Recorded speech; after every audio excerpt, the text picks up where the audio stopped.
কোথায় গেলে তুমি? এদিকে এসো, দেখো না আমাদের বেনির খিদে পেয়েছে। বেনিকে কিছু খেতে দাও না মা। পিঙ্কি, এত জোরে জোরে চিৎকার কেন করছিস? ভেনির তো সারাদিন শুধু খায়, খাওয়া ছাড়া কিছু বোঝে না। এই গাভী আমাকে একটাও আজ অব্দি বাচ্চা দেয়নি, শুধু খেয়ে খেয়ে আমাকে শেষ করে দিল। তুমি এমন কেন মা? বেনির তো বাচ্চা হবে। ওর যখন বাচ্চা হবে তখন আমাদেরকে দুধ দেবে, আর ওর বাবু হলে আমি সেই বাবু গাভীটার সাথে খেলা করব। পিঙ্কি, এই অপয়া গাভীটির জন্য একদম দরদ দেখাবি না। ও আজ পর্যন্ত একটাও বাচ্চা দিতে পারেনি। সেই প্রথম থেকে ওকে খাইয়েই যাচ্ছি। কবে বাচ্চা দেবে, কবে ওর দুধ হবে আর বিক্রি করব। হাম্বা, মালকিন, আমাকে খেতে দাও। আমার সাথে এমন করো না। আমি যে গর্ভবতী, কিছুদিন পর আমার বাচ্চা হবে। আমার খুব খিদে পেয়েছে। তুমি বড্ড নিষ্ঠুর। এ কথা শুনে মুন্নি শিয়ালিনী ভেনির জন্য ঘাস এনে দেয়। এই নে, ঘাস এনে দিয়েছি। এবার ঘাস খেতে থাক আর তোর বকবকানি বন্ধ কর। একদম কথা বলবি না। এবার তাড়াতাড়ি বাচ্চা দিবি। ওই একই গ্রামের একটি কুঁড়ে ভাঙা ঘরে বাস করত শেফা শিয়ালিনী ও তার মেয়ে। মা, ও মা, আমাদের এই ভাঙা ঘরটা কি তুমি ঠিক করবে না নাকি? রাতে যে ভীষণ ঠান্ডা পড়ে, আমার তো শীত করে। ঘরটা কি করে ঠিক করবো রে মিনা? আমার কাছে যে কোনো টাকাই নেই। টাকা থাকলে যে ঘরটা ঠিক করে রাখতাম। ওই যে দেখো মা, চালাটা কি করে ভেঙে গেছে, আর বাইরে থেকে কুয়াশা ও রোদ চলে আসছে। আমার যে রাত্রেবেলা অনেক ভয় লাগে মা, যদি ওই ভাঙা ঘর দিয়ে ভূত এসে আমাদের ঘরের মধ্যে ঢুকে পড়ে। আচ্ছা ঠিক আছে, তোকে আর এত ভয় পেতে হবে না। আজকে আমি মুন্নি ভাবির সাথে কথা বলবো। ওনার বাড়িতেই তো কাজ করি। ওনার বাড়িতে কত বড় বড় ঘর পড়ে আছে। যদি আমাদের মা মেয়েকে কিছুদিনের জন্য থাকতে দেয়, তাহলে কিছু টাকা জমিয়ে ঘরটা সেরে নেব।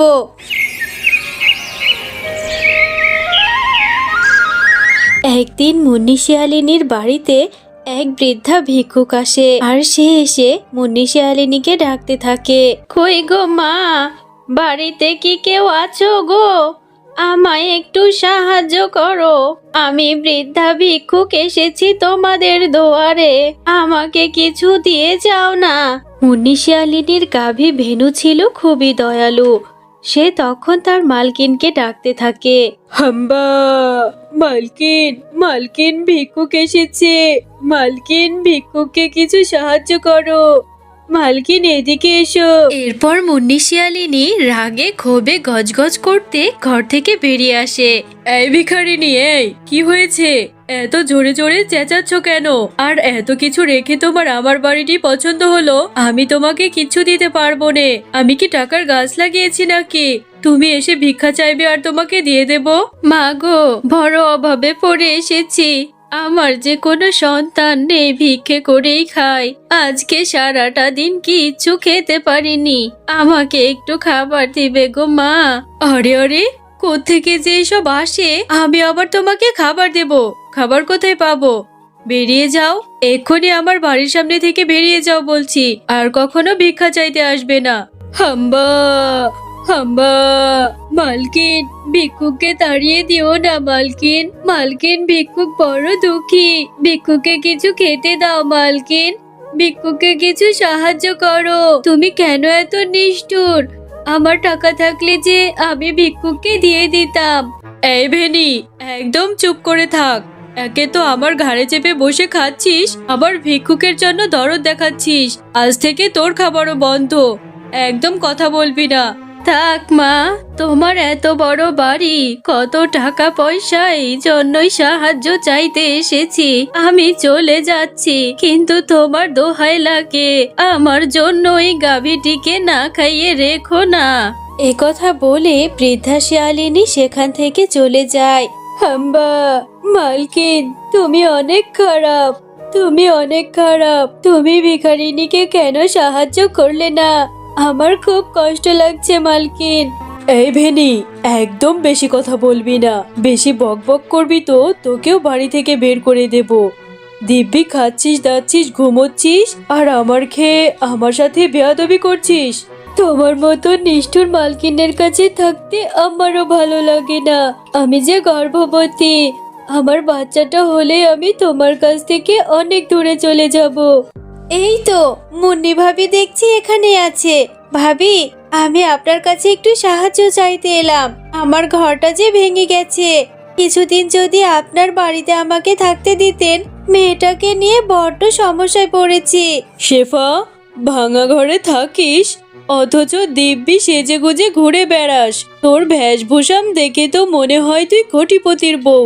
আমাকে দেখে কিছু শেখ। আমার এত টাকা পয়সা থাকতেও আমি কত কৃপণতা করি। মুন্নি ভাবি, মিচকে বেঁচে থাকতে তো আমাকে কোনোদিন কোনো অভাবই বুঝতে দেয়নি। এই জন্যই আমি তোমার মতো অত কৃপণতা করতে পারি না। আমাকে কি তুমি সাহায্য করতে পারবে? আরে না না শেফা, এটা তুই কি বলছিস? তোকে আমি আমার বাড়িতে থাকতে দেব। আমি সেই ঘরটা ভাড়া দিলে আমার অনেকগুলো টাকা পাবো। তোকে দয়া করে আমার বাড়িতে কাজ দিয়েছি বলে এখন আমার বাড়িতে থাকার চিন্তা করছিস। এরকম করলে কিন্তু তোকে কাজ থেকেই বের করে দেব। আমার বাড়িতে কোনো জায়গা নেই। আমার বাড়িতে ফ্রিতে কাউকে থাকতে দেব না। হাম্বা, মালকিন, তোমার বাড়িতে কত জায়গা পড়ে থাকে। তুমি শেফা শিয়ালিনীকে থাকতে দাও। শেফা শিয়ালিনী বড্ড অসহায়। ওর বাচ্চা মেয়েটাকে নিয়ে ভাঙা ঘরে কি করে থাকবে? রাতে যে বড্ড ঠান্ডা পড়ে। এই ভেনি, এই একদম চুপ।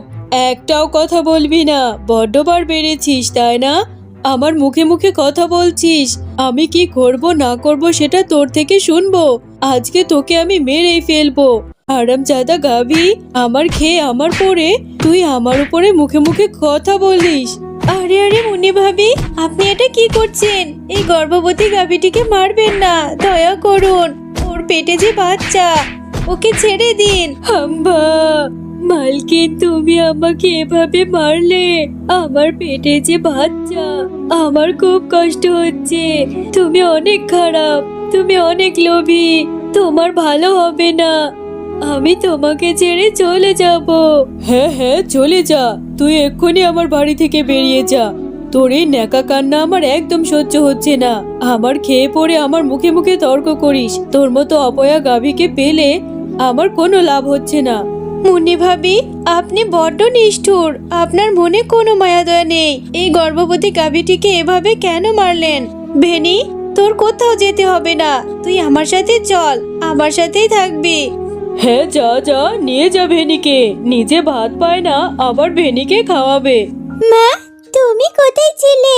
এত সুন্দর গাভীটি তুমি কোথায় পেলে মা? দেখো না, দেখো মা, এই কলার পাতাগুলো আমাদের ঘরের চালার উপরে দেব। তাহলে আর ঘরের মধ্যে ঠান্ডা বাতাস যাবে না। মিনা, তোর মাথায় কত বুদ্ধি হয়েছে। সত্যি আমার মেয়েটা কত বড় হয়েছে। আচ্ছা ঠিক আছে, এই কলার পাতাগুলো দিয়ে আমরা আমাদের ঘরের চালাটা ঠিক করে নেব।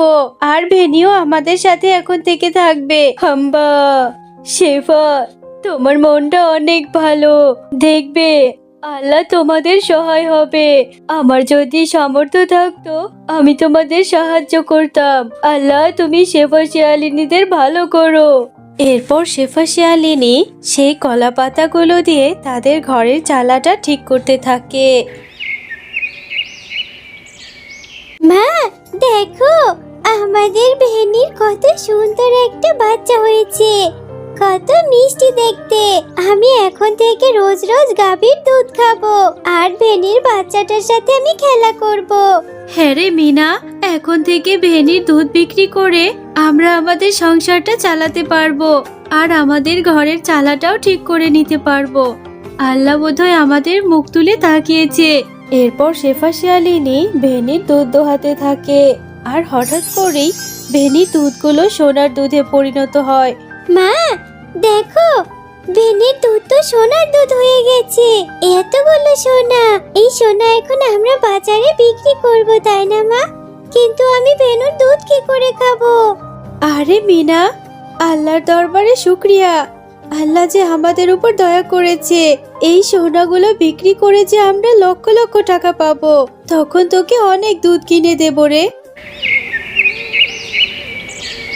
এরপর থেকে শেফা শিয়ালিনী ভেনির দুধ বিক্রি করে অনেক টাকা রোজগার করে।